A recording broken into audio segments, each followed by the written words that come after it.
avec toi, Inch'Allah. Je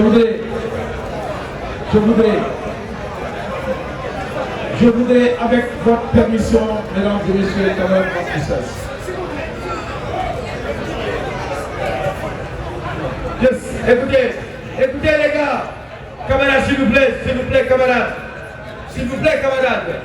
Alors, Seydou, merci pour la promo. Vous êtes là l'année prochaine, donc on le sait, merci. Merci, n'est-ce pas, donc de ne pas occuper l'attention des gens.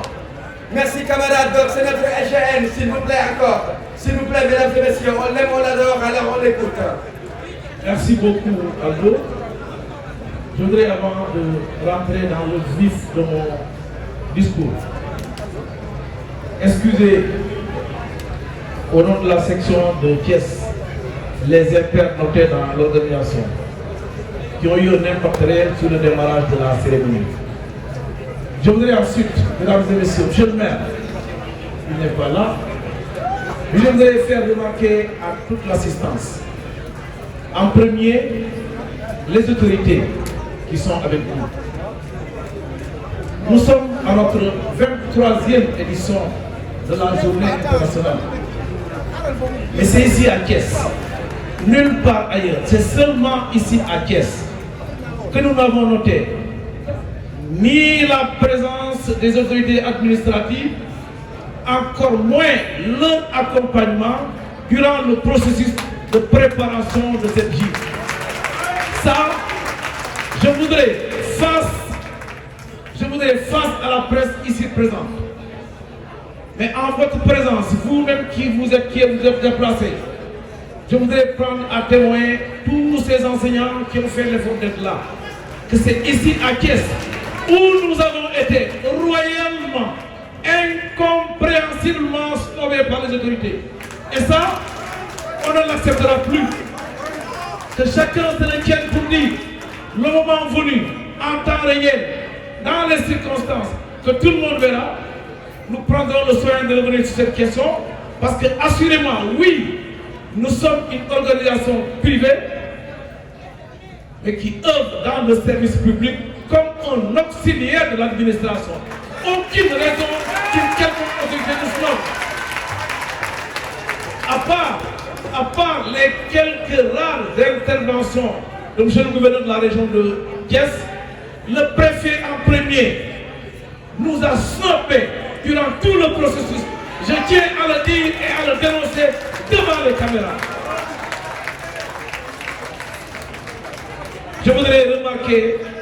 Je voudrais faire remarquer que cela est inédit dans le processus. Nous ne sommes pas des clandestins. Nous ne sommes pas des malfrats. Nous ne travaillons pas contre un quelconque État. Nous ne sommes donc pas des adversaires. Qu'est-ce qu'il faut le justifier? À bon entendeur, salut. Ah oui, ah oui, ah oui, ah oui, ah oui, ah oui, ah oui, ah oui, ah oui, ah oui, ah oui. Merci. Merci. Il fallait le dire et il l'a dit. Merci. Monsieur le représentant du ministre de l'Éducation nationale. Merci. Maintenant votre attention. Merci. Votre attention maintenant pour le discours. Merci. Mon ami et frère, M. Baba Thiam, Monsieur le Président du Haut Conseil du dialogue social, camarades, je voudrais un standing ovation à cette personne, à cet homme, le président de la Médiateur. Standing ovation, on se tient debout pour nous démarrer à accepter, malgré tout, d'être là et de nous honorer ce soir. Monsieur le Président, merci pour votre présence. Monsieur le directeur général de NSIA, mon ami et frère, secrétaire général Thiam, camarades secrétaires généraux adjoints de la CNTS, le président de Don Suleiman, le camarade Lamine Fall, le camarade Mamadou Diallo, mais également le camarade Mamadou Mbodj. Honorable député, président de la commission des finances, M. Chérif Ahmed Dibo. Monsieur l'inspecteur d'académie de Thiès, et si je demandais encore un autre standing ovation pour lui? Parce que assurément, quand nous avons été orphelins dans la région de Thiès, c'est lui, mais vraiment lui seul, qui a assuré cette parfaite coordination et la réussite de cette manifestation. Avec toute la diplomatie requise, dans l'administration sénégalaise, on pouvait comprendre dans ses propos que la réforme, il était obligé de foncer ça. Il ne l'a pas dit, c'est nous qui l'avons compris comme ça. Inspecteur d'académie, mon très cher ami, de longue date d'ailleurs, dans la scène, recevez ici les sincères remerciements de notre opération syndicale le CELS. Nous ne sommes pas des adversaires à qui que ce soit. Nous portons la préoccupation des enseignants et celle de l'école sénégalaise et nous l'assumons en toute responsabilité parce que nous le faisons comme ça. Merci pour l'avoir compris. Je voudrais à travers vous remercier également vos deux inspecteurs de l'éducation et de la formation de Thiès commune, Thiès ville, non, et de Thiès département. Monsieur le directeur de la Somme, vous l'avez dit, heureusement que vous avez assuré Aldo également, aucune ponction possible. Aucune ponction possible. Il a même répondu à la question sur les surimpositions que l'étalement va revenir. L'étalement va revenir. Monsieur le représentant du directeur général de la haute autorité du WACF, Dr Diakhaté, merci pour votre présence. Monsieur le président d'honneur du CELS, camarades secrétaires généraux adjoints, je l'ai dit tout à l'heure, camarade président du comité des sages du CELS, le camarade Ousmane Diaye. Il est ici accompagné de Cheikh Sek, de Maguette Ngom, de Samba Moussa Toukara. Ils sont tous là. Peut-être que j'en oublierai. Merci d'être également venu. Camarade présidente de la Commission nationale des femmes du CELS, camarade Ami Natassar, camarade présidente du comité national des femmes de la CRTS, camarade Aïssatou Touré, camarade présidente, décidément, du comité national des jeunes du CELS, madame Maïmouna Aguedé Warsambou, ici présente, monsieur le président de la commission, ou alors madame la présidente de la commission disciplinaire, elle est également parmi nous, camarade secrétaire général de section, camarade secrétaire général de la section CELS de Thiès, mon ami et frère, le maître du jour, Max Sarr. Monsieur le président de la coalition EPT, mon ami et frère, Gorbal, merci d'être venu. Merci très sincèrement à vous d'être venu et parmi nous. Mon ami et frère, l'inspecteur Afan Sek, merci d'avoir accepté de présenter le panel de ce matin. Merci d'avoir également été là. Vous avez accompagné le processus d'une manière ou d'une autre. Mais une mention honorable à mes camarades, amis des organisations syndicales qui sont là, qui sont venus, qui au nom du G7, qui au nom des autres organisations membres du G20. Ils sont parmi nous. Le camarade Abdurrahman Gueye a parlé à leur nom. Il est accompagné du camarade Moustapha Seyhan qui s'est excusé. Mais il y a également le camarade Ahmed Souzan Kamara qui est non seulement un camarade de lutte syndicale, mais c'est notre frère de la CRTS également, Ahmed Souzan. Merci d'être venu. Je voudrais également mentionner la présence de notre ami Abdurrahman Khan de l'US qui s'est excusé entre-temps pour des raisons indépendantes de sa volonté. Mesdames et messieurs, honorables députés, chers collègues, camarades membres du CELS, par la grâce de Dieu, nous voici réunis ce jour dans la capitale du Rail, à Thiès, ville historique de la lutte ouvrière et syndicale, creuset de la diversité culturelle pour célébrer la 23e édition de la Journée internationale du volontariat. Je convoite d'Allah, maître des cieux, qu'il nous gratifie de santé, de longue vie, d'honneur, de bonheur, et qu'il nous couronne, et qu'il couronne nos travaux de succès. La célébration de la GIV fait désormais partie de notre calendrier. La GIV, c'est l'activité phare du CELS. C'est donc un label incontestable de notre organisation. Elle occupe une place importante dans notre agenda annuel et constitue un moment décisif dans l'animation du système éducatif sénégalais. camarades membres du CELS, honorables invités. Il y a un an, Bignona a vécu au retour endiablé de la culture diola. Ses souvenirs sur le point de s'effacer par la force et la terreur de cette présente édition renseignent à suffisance la place que le CELS accorde à cette journée. La GIF reste pour nous un espace de communion des esprits et des cœurs, au moment pour magnifier l'engagement patriotique et le sacrifice des intéressés au service du Sénégal et de son système éducatif. Pour le CELS, cette journée est l'occasion de réaffirmer notre engagement au service du développement de notre pays et de rendre un hommage à ceux qui ont donné une partie de leur vie à la promotion de l'école sénégalaise. Nous exprimons notre reconnaissance et nos prières, notamment pour ceux qui ne sont plus de ce monde. Mesdames et messieurs, si aujourd'hui l'école sénégalaise s'approche de la scolarisation universelle et d'une éducation de qualité, c'est parce que le volontariat avait donné un cachet nouveau à notre école en lui procurant un souffle porteur d'espoir. Le volontariat aura largement contribué à relever les TBS qui étaient de 54% dans les années 90. Cette tendance a été maintenue et a permis à ce jour, selon les données de 2024, données présentées par la DEPRE à la dernière séance de revue du paquet, un taux de scolarisation de 25,1% pour le préscolaire, 82,2% pour le primaire, 46,9% pour le moyen, 29,86% pour le secondaire. Preuve que l'impact durable du volontariat sur l'accessibilité à l'éducation et sur l'avenir des générations futures. Mesdames et messieurs, cette 23e édition se tient dans un contexte marqué par le démarrage du processus de la refondation de notre système éducatif et de la validation récente de la lettre générale de politique de développement de l'éducation et de la formation 2025-2034. Si le premier vise à interroger la pertinence du système éducatif actuel, le second met à lumière les défis actuels, le taux d'achèvement, le taux d'échec, qui à ce jour sont interrogeables.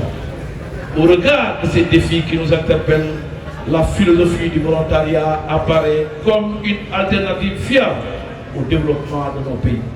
Le choix du thème de cette année, le volontariat dans l'éducation, un engagement au service du développement durable, trouve ici toute sa justification. Le volontariat dans l'éducation est un engagement libre, dans un cadre structuré pour une durée déterminée et au profit de l'intérêt général. Le volontariat est différent du bénévolat pour son formalisme juridique et l'existence de missions définies, souvent indemnisées. En somme, le volontariat dans l'éducation combine un engagement citoyen local avec les enjeux globaux de développement durable, offrant aux participants une occasion concrète de contribuer à la constitution du système éducatif plus équitable et plus performant. Pour le CELS, il s'agit désormais de s'inspirer de la philosophie du volontariat et de l'ériger en principe de fonctionnement et de comportement de tous les jours de la part de toute la communauté, surtout en dehors des heures de travail. Le développement durable auquel aspire notre pays, le Sénégal, nécessite l'engagement volontaire de tous ses fils et dans tous les secteurs d'activité. Notre passé de volontaire d'éducation nationale doit continuer à guider nos actions quotidiennes et profiter aux générations actuelles et futures, principalement dans le secteur de l'éducation et de la formation. Le mouvement syndical sénégalais doit aussi contribuer à éduquer les masses à la culture du volontariat et par conséquent du don de soi pour le développement de notre système éducatif. Mesdames et messieurs, chers camarades, l'engagement au service du développement durable, c'est aussi ce que fait quotidiennement et sans relâche votre syndicat leader dans le cadre d'une dynamique unitaire au sein du G7. Tous les jours, dans toutes les circonstances, nous avons été au devant de la scène pour porter les préoccupations de l'école et des enseignants. Ensemble, nous sommes restés aux côtés des enseignants jusqu'à l'obtention d'acquis significatifs tels que l'examen et l'adoption en Conseil des ministres des projets de décrets modifiant les décrets soit 347 et 2392 qui régissent la situation des décisionnaires. Nous nous félicitons vivement de cette avancée significative dans la résolution de la politique problématique des enseignants décisionnaires. Nous remercions particulièrement les ministres de l'Éducation nationale, de la fonction publique, mais également le camarade Modi Guiro de la CNTS pour le rôle qu'ils ont joué dans la résolution et l'avancement de cette revendication majeure.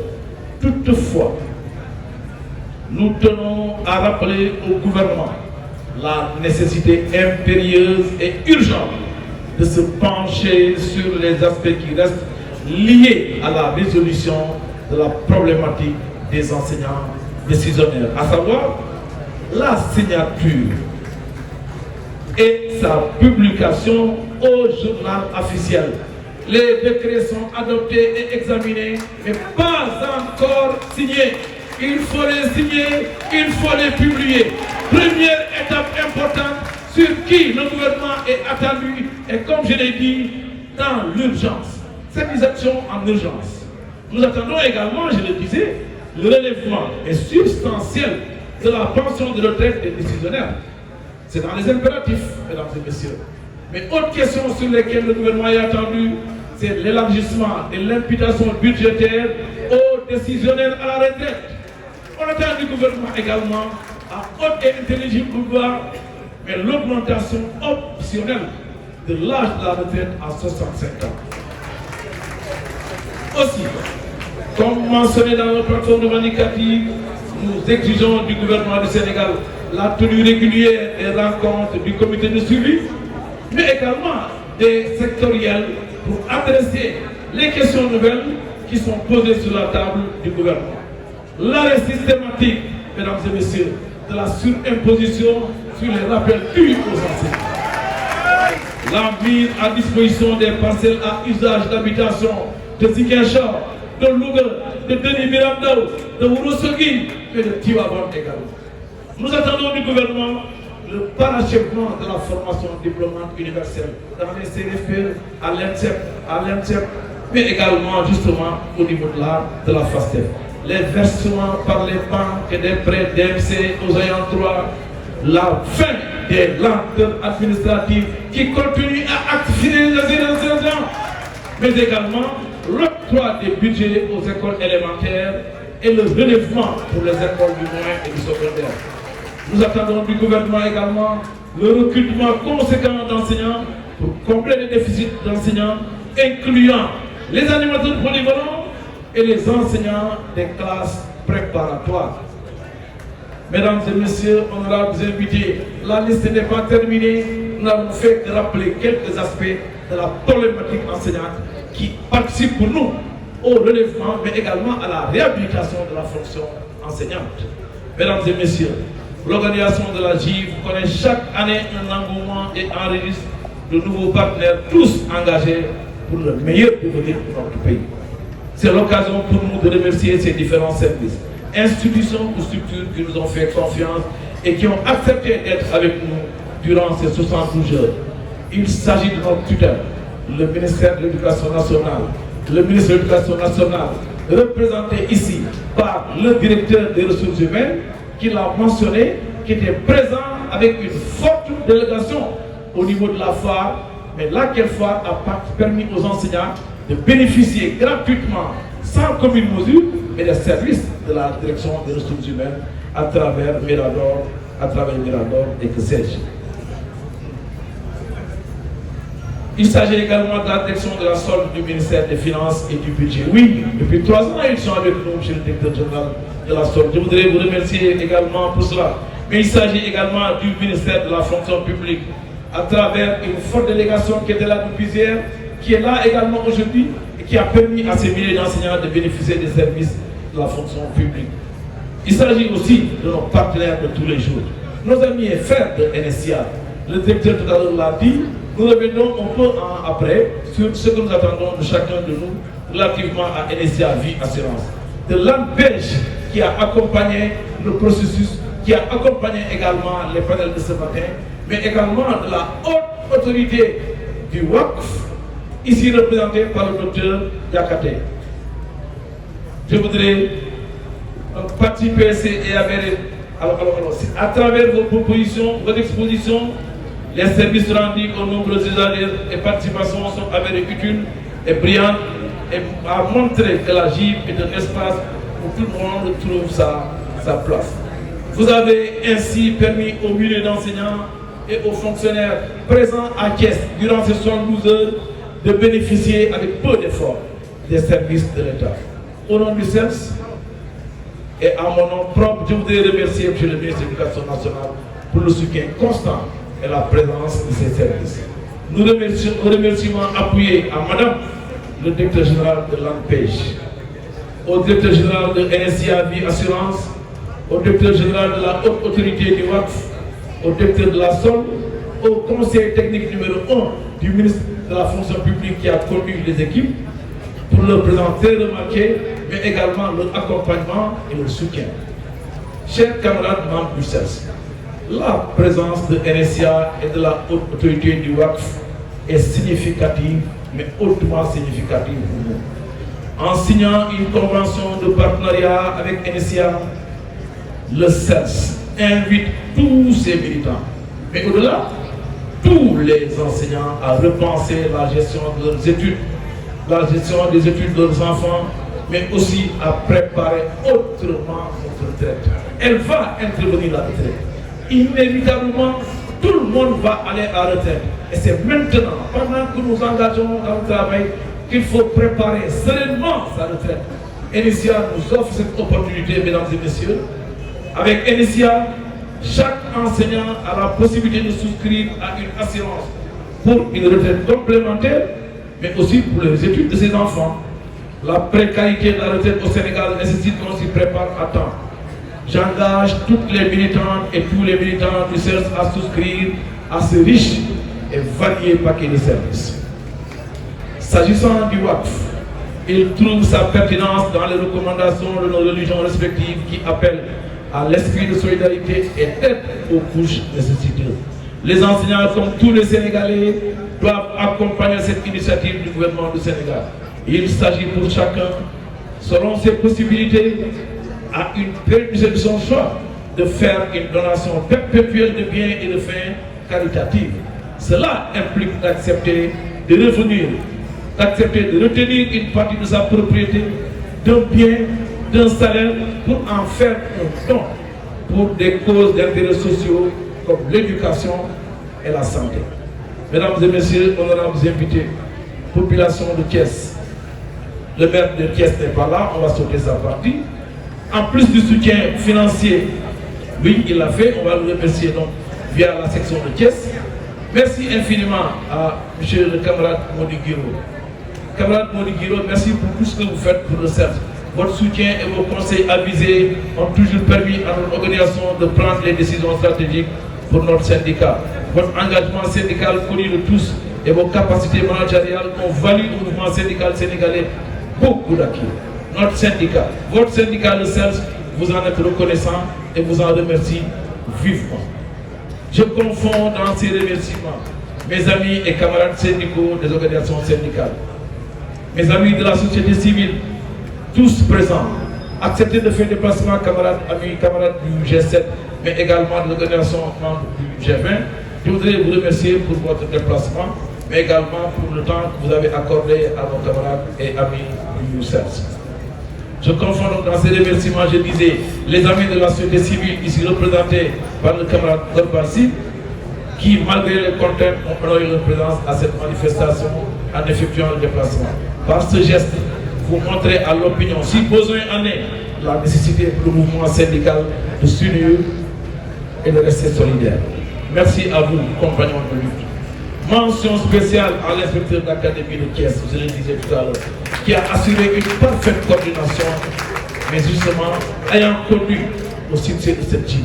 Je l'ai dit sans lésiner, parce qu'en vérité, c'est ça qui s'est passé. Votre leadership est